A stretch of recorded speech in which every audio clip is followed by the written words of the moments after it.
Every piece of advice about finding your calling tells you to go look for it. And I think that's exactly why most people never find it.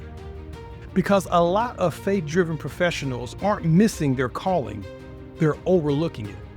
And there's a difference. Most people feel like they are supposed to be doing something more, but they can't quite figure out what it is. So the conclusion is, I just don't know what I'm supposed to be doing. I have no idea what my calling is. I don't think that's actually the problem, because calling doesn't show up as something dramatic. It shows up in patterns. The colleague who always ends up in your office, not to talk about work, but because there's something else going on in their life. That's not random, that's a pattern. The people that you're drawn to, the things that keep bothering you, the environments that you keep finding yourself in. You're seeing it, but you don't always trust it. So instead of recognizing your calling, you stay stuck trying to find it. Most conversations about calling treat it like it's a destination, like it's something out there somewhere. And once you discover it, everything is going to click. But that creates a problem, because now you're always looking somewhere else, always looking outside of yourself, looking for another role, another opportunity, looking for something new. And while you are scanning the horizon to find something dramatic, you're missing what's right in front of you. And it's been showing up there the entire time. You prayed about it, you've taken assessments, maybe you've even changed roles, but you still feel off. You're still productive, but not purposeful in the way that you feel you should be. You're not feeling fully alive. You're not feeling the joy. That's not a calling problem. That's an awareness problem. Because calling usually doesn't show up as something new. It shows up as something similar, something that you've already felt, but you've dismissed it. Something is likely coming to your mind right now as I'm talking, and you're still dismissing it. You're saying, it's too simple. It's too close. So you keep searching. When what you really need to do is to start noticing. I'll give you an example from my own life. I used to keep my calling completely separate from my work. I didn't want those two areas to get anywhere near each other, because I thought that's what it meant to be a professional. But a few years ago, I was interviewing for a senior manager role. In that interview, I said something that I normally wouldn't say. I told the VP that I was interviewing with, I have a significant life outside of work. I impact a lot of people. I want to do that same thing here, but you guys got to give me a chance. I didn't overthink it. I didn't soften it. I just said it. And I got the role. But as I was thinking about it later on, it hit me. That interview was one of the only times that I allowed my personal and spiritual authority to show up at work. Before that, I had been separating things. My calling over here, my career over there. I was already leading people. I was already serving, but I didn't recognize that as a part of my calling in my professional life, because it didn't look the way that I expected it to. So I kept thinking, man, there's gotta be something that I'm called to. What is my calling? Looking back, I wasn't missing my calling. I was already living it. I just didn't have the language for it, and I wasn't aligned with it. And this is where the confusion really starts. It's not that you don't have clarity. It's that you're not aligned with what you already see. There's usually a signal, but we override it.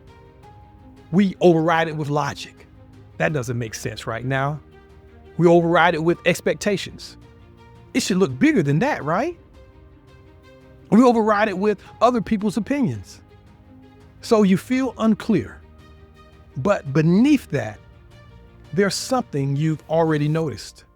You're just not moving with it yet. And over time, that misalignment starts to feel like confusion. So let me simplify what I mean when I say calling. I'm a coach for faith-driven professionals. This is how I define calling for my coaching clients.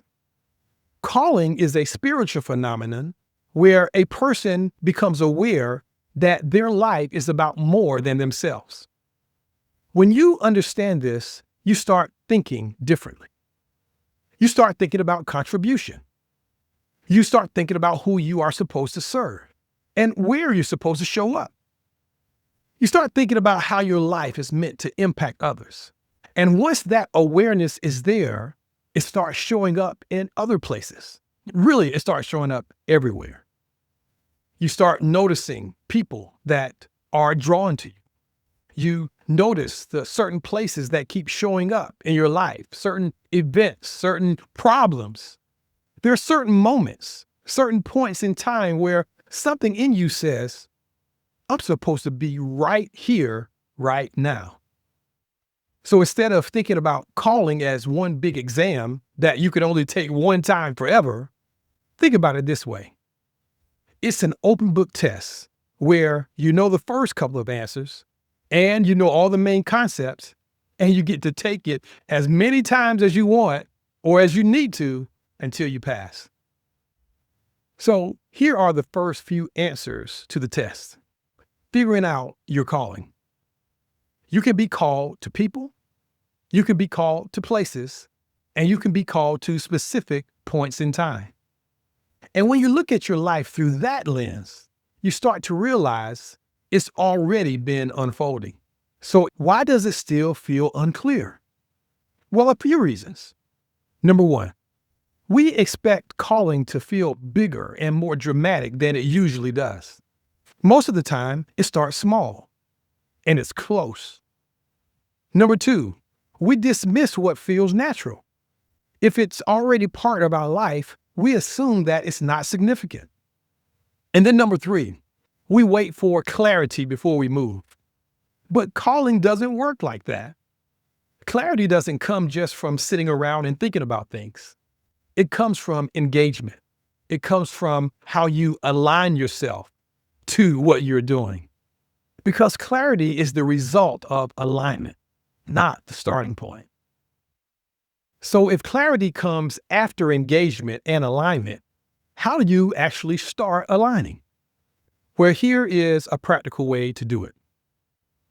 You have to intentionally look at your life through those areas that I mentioned earlier. Start with the people. Who do you keep being drawn to? And who keeps being drawn to you? Who do you naturally invest in? Then think about the places. Where do you constantly show up? What types of environments do you like to be in?